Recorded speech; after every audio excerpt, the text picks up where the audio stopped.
Welcome to another exclusive interview on the Inside Factor, where we can bring you unfiltered and uncensored news. I've got a very interesting guest today, the chairperson of Democracy in Action, Thabo Mstweni. Welcome. Thank you, sir. Now, I want to find out more about you growing up. Where are you from?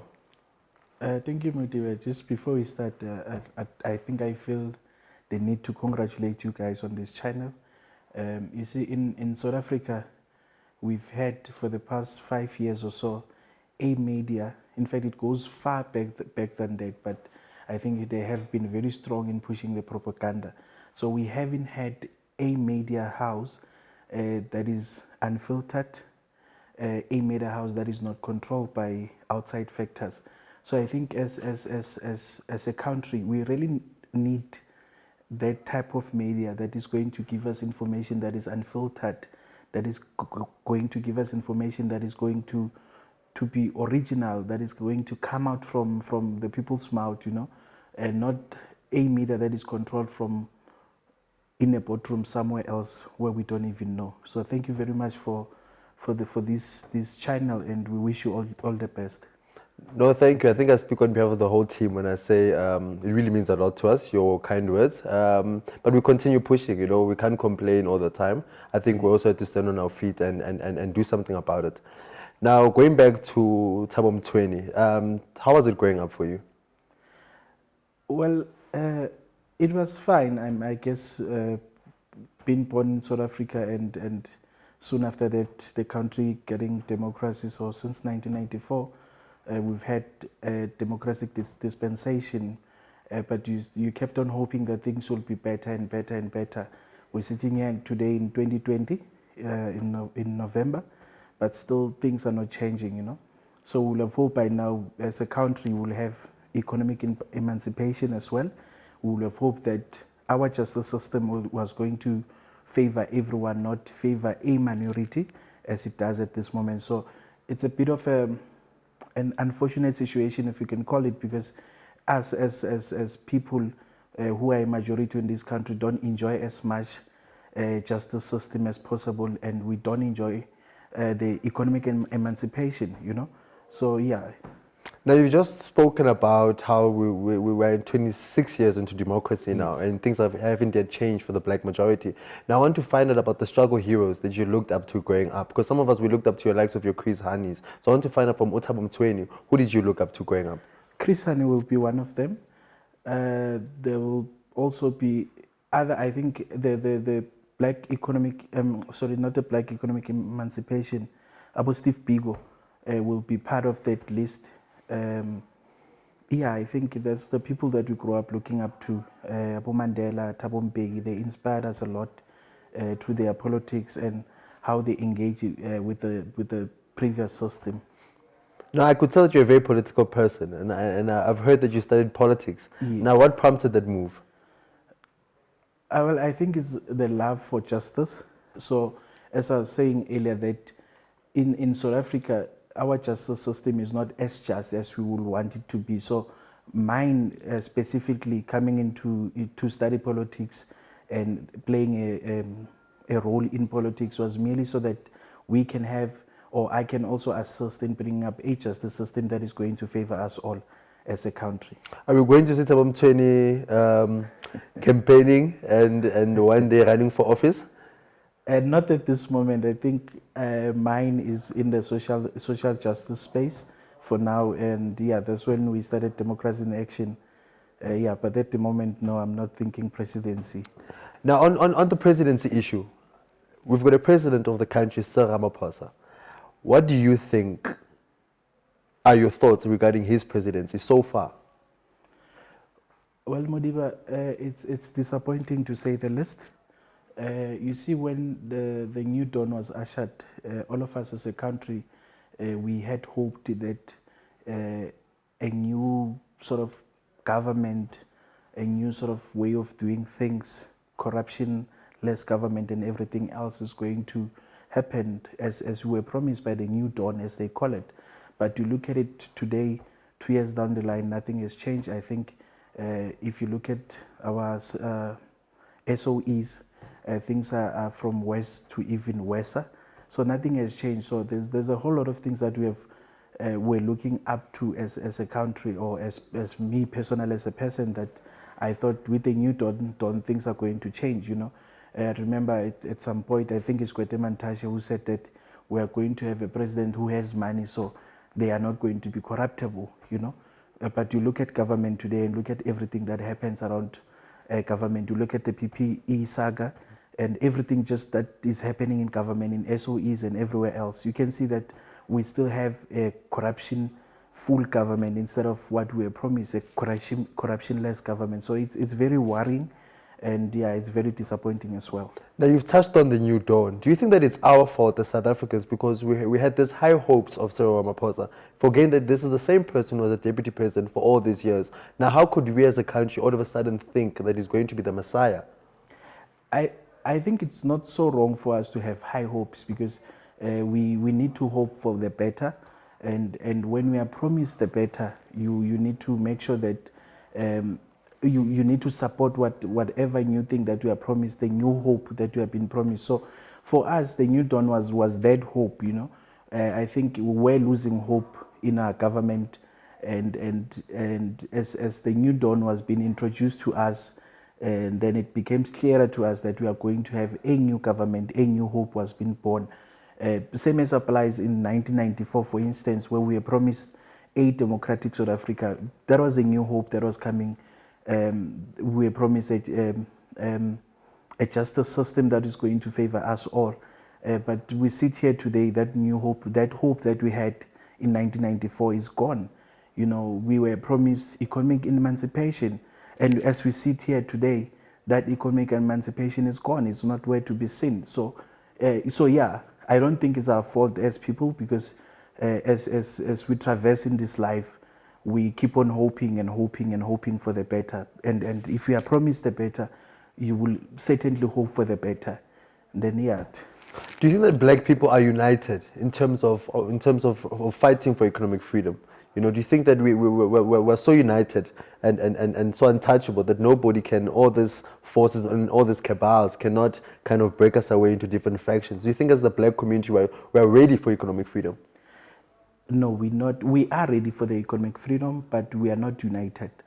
You see, everything that we do as blacks, if you look at it, even from the political perspective, economy, if you look at how we deal with us individually, with us black people, I mean, we are not even supporting each other.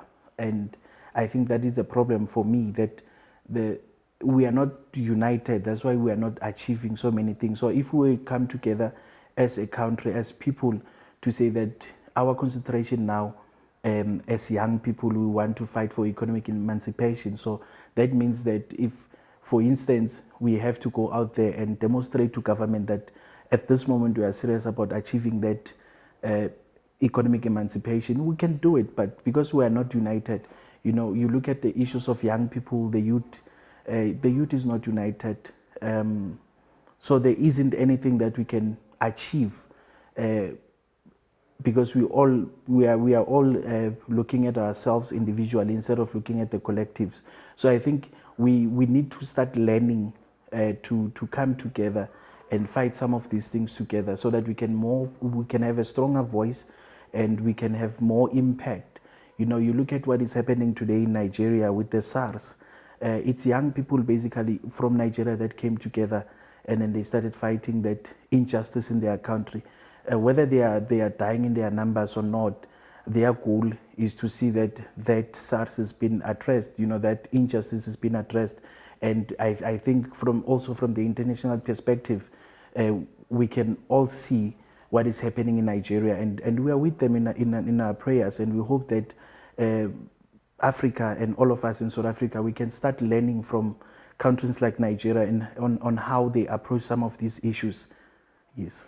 Now, you talked about support. You find organizations like the AfriForum, they're very supported by their own people. They get funded, and whenever they've got things that they need to tackle, white people support them with all kinds of resources. Now, coming to your organization as the chairperson of the Democracy in Action, have you gotten that support from the masses? Yes, I'll say we have had support.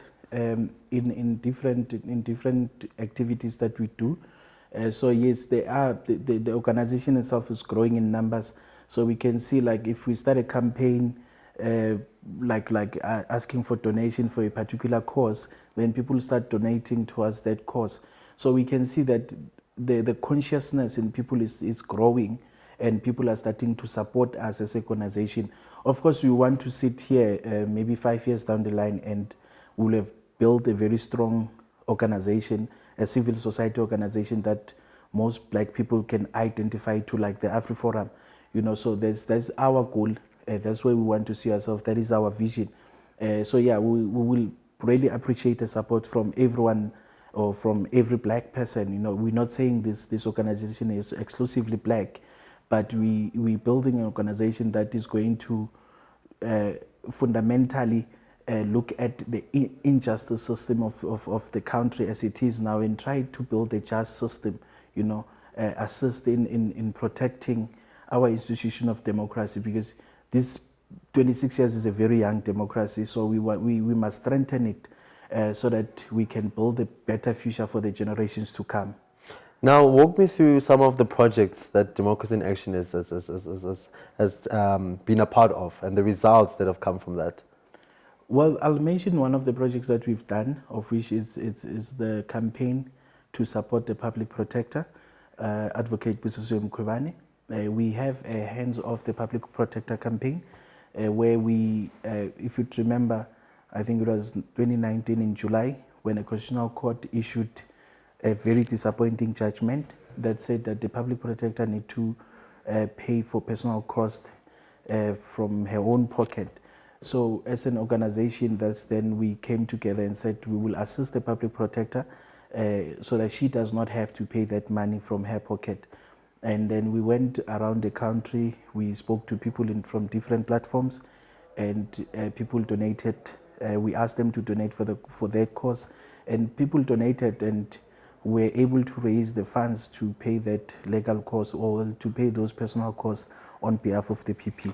Now, you've spoken about the donations that they've put into the account. Can you just walk us through the donations, like maybe the most amount of donations that you've got from certain individuals or black businessmen?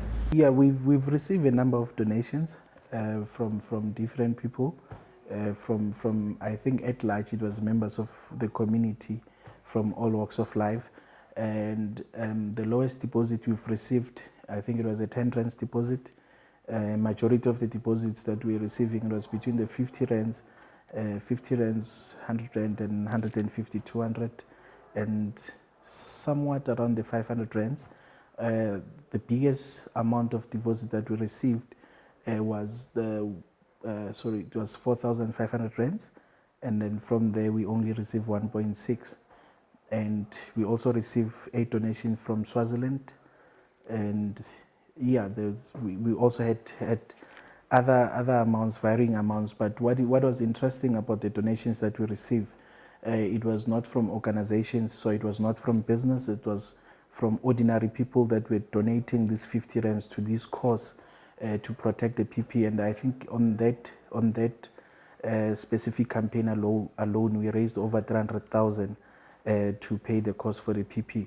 So it tells us that people are willing to support the public protector. People are willing to defend our democratic institution, and public protector being one of those institutions. So yes. What is your relationship with the public protector?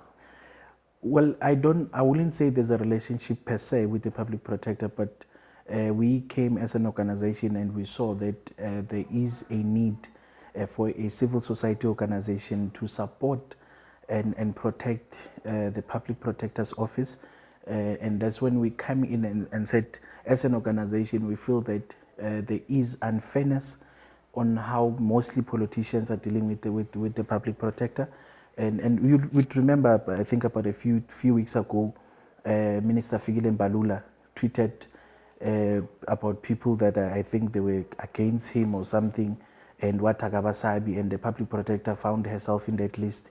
And so it tells you that there is a perception, perhaps from members of parliament. There is a perception perhaps from the politicians. You remember also the Democratic Alliance, they've never supported the PP from day one, and they even went as far as calling her a spy without even providing proof for that. So yes, we support the PP.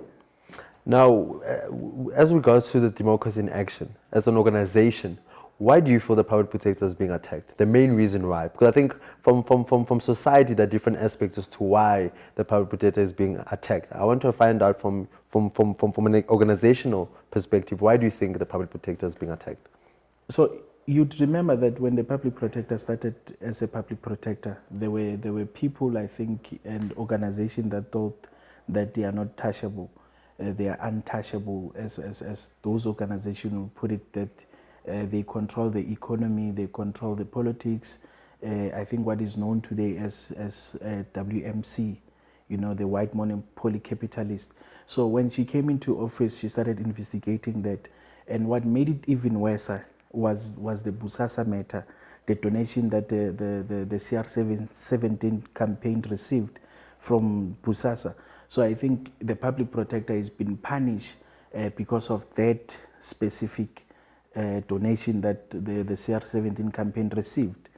Now, I'm happy you touched on the Bosasa issue, because from the perspective from the mainstream media, it's as if the money that was received from the president or the CR17 campaign was a donation. So I want you to take South Africa into your confidence and just to give them like a timeline as to how the money flowed from all these different accounts until it ended up into the CR17 bank account. You see, well, we don't know. You see, maybe as a country, we need to start defining what is a donation and what is bribe. Because when other people donate, it's a corruption, it's a bribe. When other people donate, it's seen as a donation. So what happened with the Bosasa matter is that there was a 500,000 that moved from Bosasa. I think it went to the lawyer's account, and from the lawyer's account, it found it ways in one of the accounts that was used by the CR17 campaign. And the president admitted that he received that money. So that donation, firstly, it happened while the current president, Ramaphosa, was a deputy president. So that donation was supposed to be declared in parliament by the president, but it was never declared in parliament. So it makes you wonder why that money was not declared. And secondly, the flow of money, why will I donate to your campaign, for instance, but I don't donate to your campaign straight?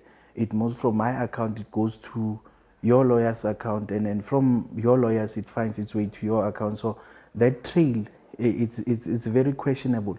I'm not saying it's money laundering per se, but I think we might want to look at it as money laundering, because if I were to donate something to you now, I will give it to you, or I will send it via your bank account. It won't have to go via a lawyer to get to you. Now, you've mentioned something very interesting here. Money comes from the Bosasa account, and let's be frank. It comes from Gavin Watson. Yes. It then goes into the lawyer's account, and from the lawyer's account, it then goes to the CR17 bank account. Now, take us through Gavin Watson and the lawyer. Well, it's unfortunate that both Gavin Watson and the lawyer, as we speak today, they are no longer alive. So the only person that can really answer to this question, it's the president, because that money that money was coming from Bosasa. It went to the lawyer's account, and from the lawyer's account, it found its way to one of the accounts that was being used by the CR17. So that's the trace we have, and if the only person that is alive today is only the president. Do you think it's suspicious that all of a sudden Gavin Watson is no longer alive, and the lawyer who was responsible for receiving this money and then transferring this money to another account is also no longer present on earth? Well, it is very suspicious. In fact, the way that money was channeled from Bosasa all up to the account of the CR17, it's very suspicious. And then as we begin to investigate what happened, who donated what, the flow of money from one person to the other, and then suddenly, I think firstly it was a lawyer who passed on, and I think a week or 2 weeks later, then Gavin Watson was involved in an accident that even to this day it's mysterious. So now, people, there've been many rumors, if I could call them that, on social media. To say people don't believe Gavin Watson is really dead. People don't believe the lawyer is really dead. Do you think it's some sort of way of them running away from accountability? well, I wouldn't know, but it will be interesting. You see, if we can provide information to the police and to say that, if we say that Gavin Watson is still alive, and then we provide that information to the authorities, maybe we can find something. But yeah, it will be very interesting if Gavin Watson is still alive, and to find out what really happened from him. Please. Now, what are your thoughts on the case regarding the public protector and this whole Bosasa saga? It's very unfortunate. Hence, I'm saying to you that if you look at it, if you look at the Bosasa matter, that is the sole reason that the public protector is been punished, if I may use that word, because of she went and investigated that matter. She went and investigated Bosasa, the donation and everything around the CR17 campaign. And today, you'll know that there is a parliamentary process in Parliament to remove the PP, solely because she investigated people that don't want to be investigated. Because one of the things that perhaps we can look at from history as well is that even the former public protector, she did at some point investigate a sitting president of the country, but never at any stage was there an inquiry to remove her from office. You know, so the whole process, even the rules, I mean, the way the rules, as one of the projects that we are involved in as Democracy in Action, is to oppose the rules that the Parliament adopted last year for removing Chapter 9 institution, because we feel that those rules were created to deal with Advocate Mkhwebane. So we took it upon ourselves to make an application in Western Cape High Court, really to review those, for the court to review those rules and set them aside, because we feel that those rules are unconstitutional, and even the way the rules were created in Parliament, it's very unconstitutional. So that's why, as an organization, we feel that the public protector needs to be protected, and not only the public protector, but also we need to protect our democracy, we need to protect our constitution. So we can never have a situation where laws are created and those laws are used to fight against people. So we need to create laws that are going to last us for eternity. You know, we need to create laws for the next generation, so that we can protect this democracy, we can protect our institution of democracy, and build a stronger South Africa from there. But if we're going to create rules to deal with specific people, then that means that this is not our democracy. Now, you've touched on the court, and that your case is going to be heard in the Western Cape High Court. Now, I want to come back a bit to Gauteng. The North Gauteng Court has been very suspicious in its manner towards certain politicians and certain black leaders. What are your thoughts on that court especially? Well, I think what is happening in that court is very unfortunate as well. You see, there are so many instances that you can mention. I'll give you one example. The former public protector goes to that court, and I think she gets a judgment in her favor. The judgment that says, or part of the judgment that says that she can, when issuing her reports, recommend other institutions to further their investigation, in your likes of the NPA. So this is Judge Dustin Mlambo expressly reads out their judgment. A few years later, it's the new public protector, Advocate Bosasa Mkhwebane, and then the same judge says to the public protector she does not have powers to delegate to the likes of the NPA. So you ask yourself, what law are we using? Because if one judge and the very same person who delivered a specific judgment, and 2 years later the same person delivers another judgment, but it's the same judgment, but the judgments are different.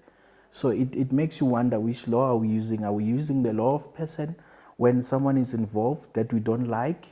The law doesn't favor them, and if someone we like, then the law will favor them. It's very concerning, to say the least. Do you think judges like your Mlambo are being captured? It will be very interesting if we can also provide maybe information to that extent. We really feel as an organization that there is a capture, and of all the courts that are captured, I think the North Gauteng High Court, it's one of those courts that have been captured, you know. So remember, if 2 years, I think a year ago, we had a list with all the judges that have been captured and the judges that have been paid, and no investigation has happened, you know. And you'd also remember that is the same court that sealed the bank statement that belongs to the CR17 campaign. So it makes you wonder who else is on those bank statements, because even the reason to seal those documents, firstly, they went and argued that the public protector got those documents illegally. And then when the FICA came and said, no, we are the one that provided the bank statement to the public protector, then they came back and said, no, the information in those bank statements is very sensitive. So that's why they want those bank statements to be sealed. So yes, it might be very possible that that court specifically and some of the judges in that court have been captured. And we feel that as this has been in the media, as this has been, people are talking about it, perhaps the Justice Minister needs to do something about it, maybe an investigation into whole matter, you know, and maybe after then we'll be very relieved that that investigation has taken place and people have been cleared, because there are some of the names, you know, even the judgment that they use, as I was saying earlier on, is that they are very concerning, because you cannot have a same judge that issues a different judgment on one matter. I want to find out, as an organization, as the Democracy in Action, do you trust, as an organization, do you trust the North Gauteng High Court, any judgments that come out of that court, especially those of Judge Mlambo? No, as an organization, we don't trust any judgment that comes from that court, especially from the ones that come from Justice Mlambo. And that reason is that he contradicts himself in law, and we feel that as we are busy now, or as the Parliament is busy looking at the public protector and what they're wanting to remove the public protector because of some of the reports that she has done, we have to look at the judgments that come out from these judgments, because it's very worrying that a judge will contradict himself, especially in a case of law. It means that the justice system, according to him, depends on who he likes at that moment, you know. Like that example I used earlier on, that when the previous public protector was in office, the judgment were favoring her, and then now is the public protector is advocate Busiswe Mkhwebane, the judgment are not favoring her. So yeah, it's very concerning, the judgments that are coming from that court. Now, you've already spoken about that court. Now, I want to find out now, as an organization, aren't you scared that any matters that might be as you might be taken to court, and the issues are now heard in that court, do you think that you'll be favored, or you'll be given a fair trial, to say? No, we won't be given a fair trial, but I think they are exposing themselves, you know. Once someone start like Justin Mlambo done with the public protector, they start exposing themselves, they start exposing to the public who they are, because I don't think the judge can contradict themselves. You know, I'm not saying judges are angels, but if you issue a judgment this year and 2 years down the line, why would you want to issue a different judgment if we haven't even changed the law in the country? You know, so the law stays the same, but the judgment differs. Now, staying on the judiciary, do you as an organization trust certain aspects of our judiciary, especially taking into account that we've got apartheid judges that are still practicing today?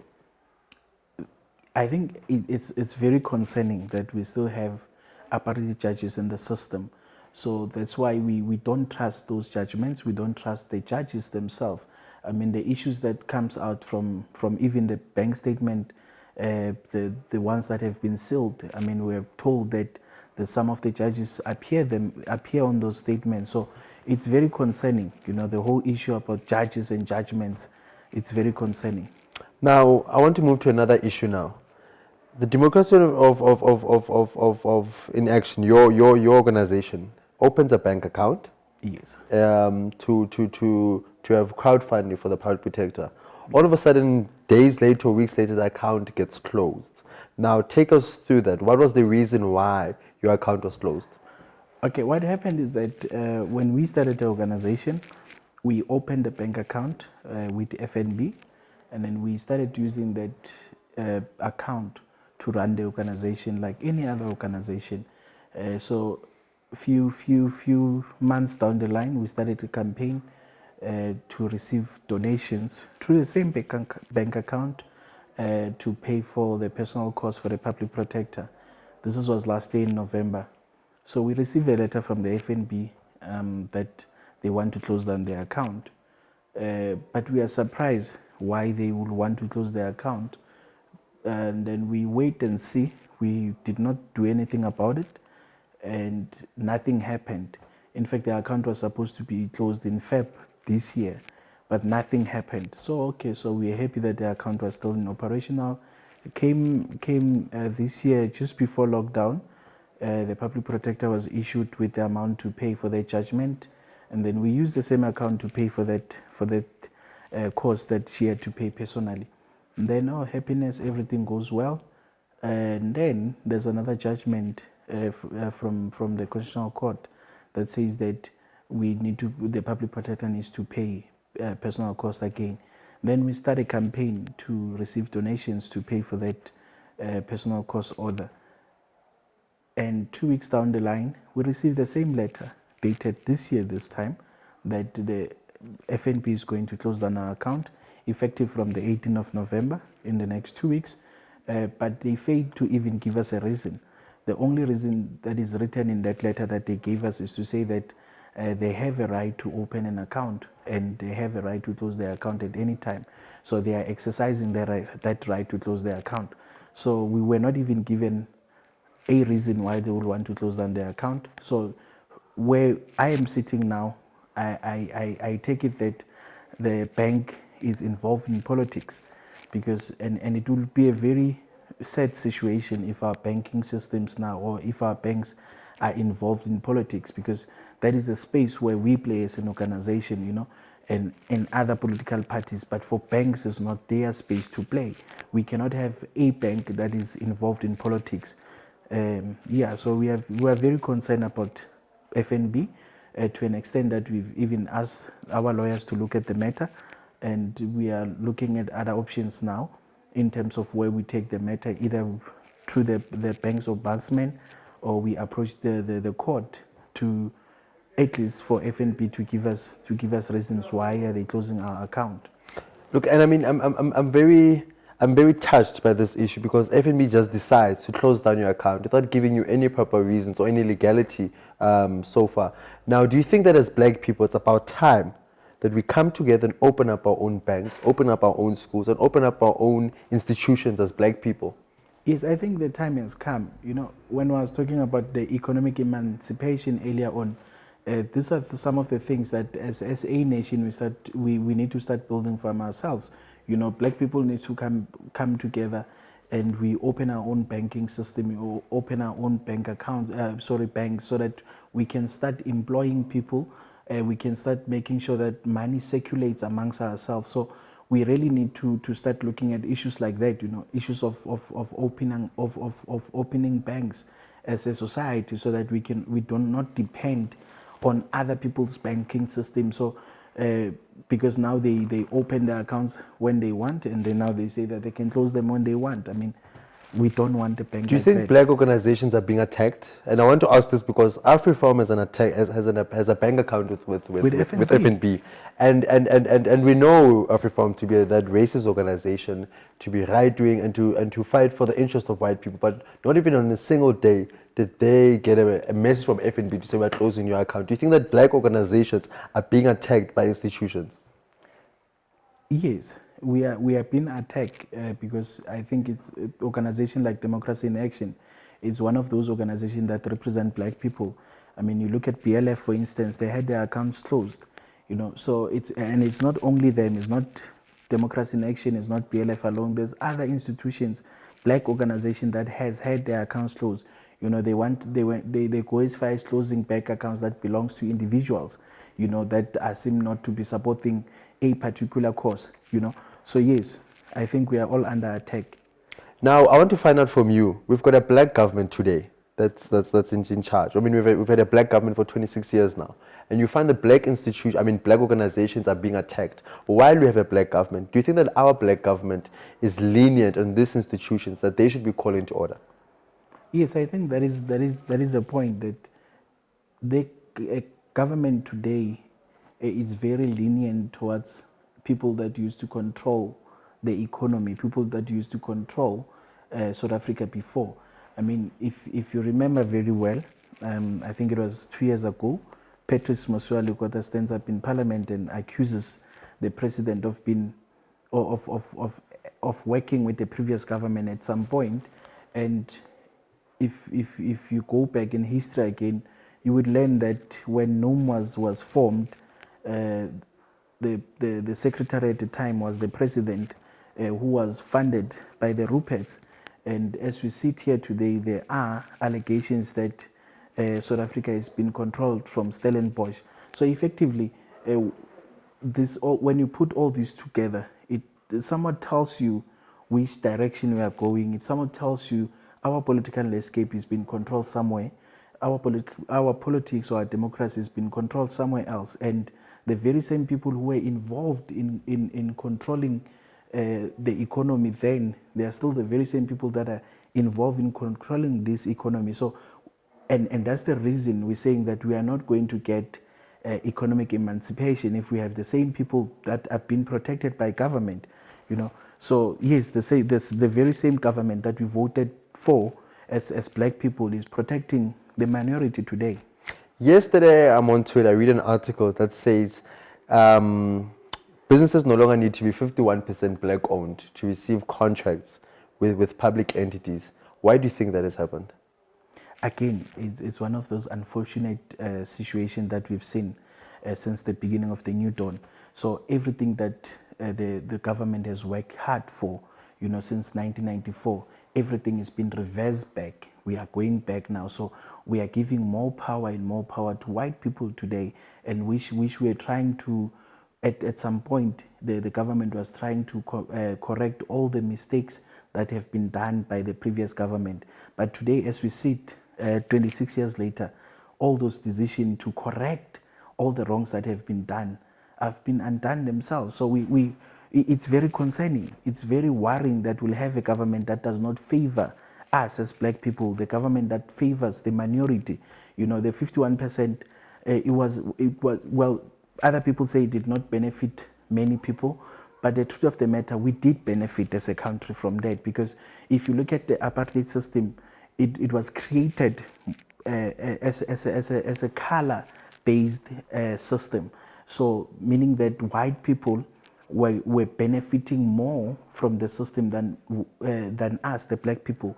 So now as we see today, we try and reverse that, we try and fix that, but we still have a government today that reverses all those decisions. So it's worrying. Now, you're a person that studied politics, and I want to politic a little bit here. Nasrec resolutions were passed, but the president is not implementing the resolutions that were passed by the ANC government in Nasrec. Why do you think that's so? And whose agenda do you think the president, Ramaphosa, is pushing? Well, I wouldn't want to go deeper into the politics of the ANC, solely because I think as an organization and also as an individual that wants to focus in the space that we want to work in, that is a civil society organization space, you know, we don't want to involve ourselves too much with politics and political parties. But safe to say that it is also very worrying that you'll have a political party that is a governing party and goes to conference, and as they deliberate during their conference, they agree that they want to achieve some of the things, and they take resolutions on those things, and then now it comes for implementations. None of those things are happening. I mean, you would remember, it's not only the president of the ANC that defied the ANC in implementing those resolutions, but it's also the Minister of Finance. And they all do this publicly. You know, they don't even go back to the ANC and discuss those matters with the ANC. They just do it publicly, or they just do it when they do their jobs every day, and they justify the African National Congress as easy as that. So it is very worrying. Do you think South African banks are racist? there is an element of racism in South Africa. There is an element of racism in our banking system. So yes, I think the banking system is very racist in nature. Now, as we go to the end of the interview, what is your dream for the organization?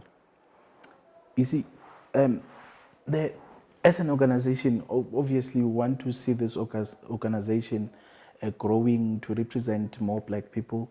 We want to see an organization that is going to start fighting back and to start fighting for our democracy, fighting for a proper justice system. So what we have done now, or what we are in the process of doing now, is to introduce what we call a private prosecution. So through that private prosecution, we want some of the issues that are very close to our hearts, some of the issues that our government, the National Public Prosecution, are failing to prosecute. And then we really feel that those issues must come to a organization so that we can start prosecuting them. You remember that, for instance, we've got a rogue unit.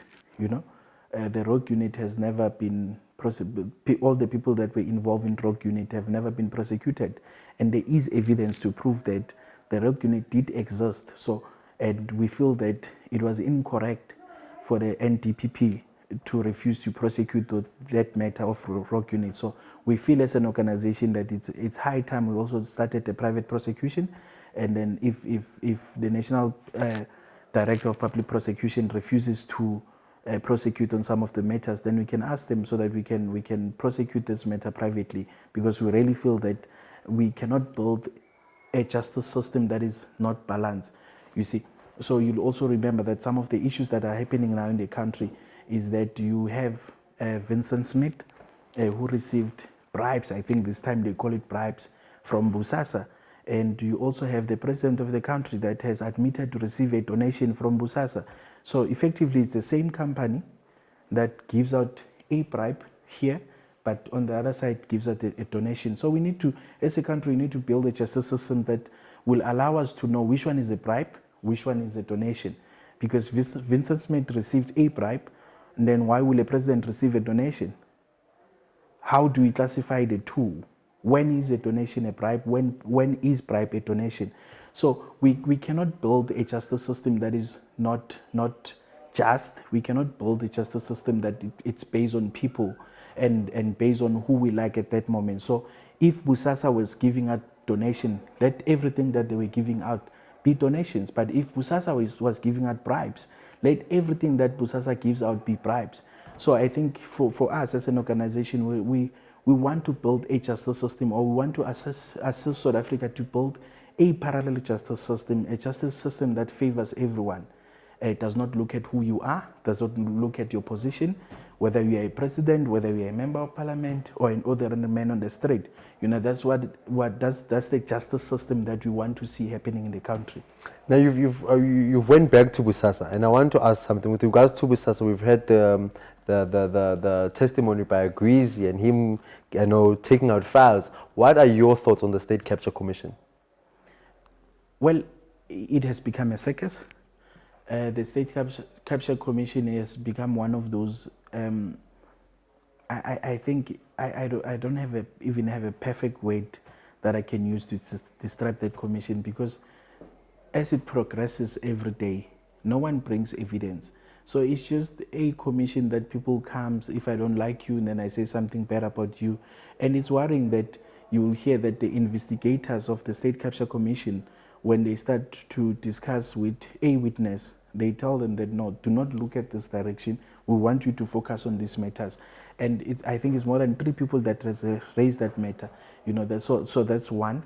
Secondly, the emotions that the Justice Zondo himself displays during that commission is very concerning, because as a judge, he needs to be impartial. As a judge, he needs to be beyond reproach. So he sits there.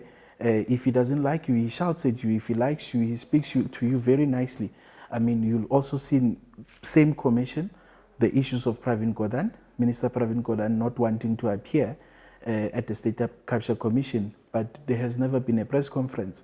On the other side, we've got President Jacob Zuma with a sick note that he cannot attend the State Capture Commission, but the same judge goes and calls a press briefing.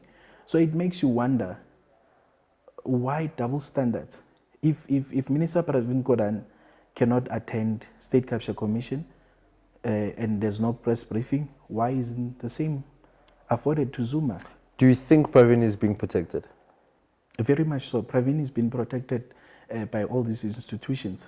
So I think that's what they've been building all along, because if you look at our political landscapes, if you look at the SOEs, if you look at the Minister of Finance and everything else that happens around those, Pravin is a common denominator, but nothing is happening to him. He has become this power, or this center of power that is untouchable. You know, the SOEs today, he was there at ESCOM, he was there at Transnet, now he's the SAA. But he's still there, he's still a minister today. So it makes you wonder. I mean, even at one point, you'd remember that the president told the court that he does not have powers to discipline Minister Pravin Gordhan. And 6 months down the line, the president suddenly has powers to discipline other ministers. Recent ministers to be disciplined was Nosiviwe Mapisa Ngakula. But if you go back and read, you'll hear, there's videos, there's everything, there's evidence. He stated in court that he does not have powers to investigate to discipline a minister. Where did he get those powers today? Now you've mentioned the Deputy Chief Justice Raymond Zondo. The former President Jacob Zuma says he must recuse himself. As an organization, do you think that the Deputy Chief Justice must recuse himself from the State Capture Commission?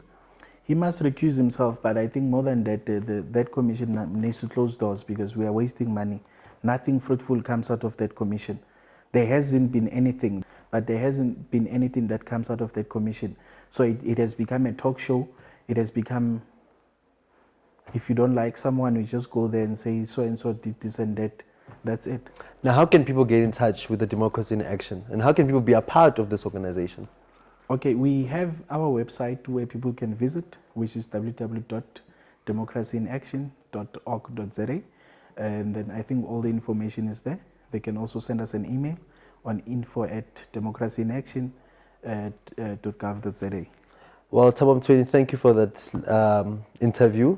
Ladies and gentlemen, there was another exciting episode of The Inside Factor with me, your host, Mudibe Julius Mudibe. Until next time, goodbye.